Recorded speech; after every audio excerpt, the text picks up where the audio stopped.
When I was little, I guess you'd say younger, I used to run around through the woods, and we used to go up to some pasture land and things like that. And one of the things that we always had to do when we come across some of the pasture land is you had to go through the barbed wire fence. Now, I don't know about you, or if you have ever done this before, but if you've ever crossed a barbed wire fence, there's really only two ways that you can do it. You can slide under it, that means getting on the ground and sliding under that barbed wire fence, or you can climb over that barbed wire fence and take a risk on, you know, ripping your pants or anything like that. Or if you were really good and you had a really good friend, that would stand on one of the pieces of wire and he'd pull the other piece of wire up and you'd crawl through the fence, and then you would swap and do that with them to help them get through the fence. Well, fences were there for a reason. You know, fences were there to keep the cattle in and to keep people out. I think in our life today that there are fences that are up for reasons, and for good reasons.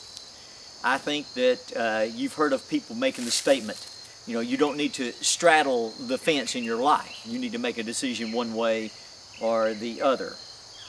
I understand that what they say by saying that, and we don't need to straddle a fence, especially when it comes to our spiritual life. You know, the Bible tells us that we're going to either live for God or we're going to live for Satan. And we got to live for one or live for the other. And if you're straddling a fence, it's kind of like a barbed wire fence. One of those burrs is going to get you, and it's going to hurt you.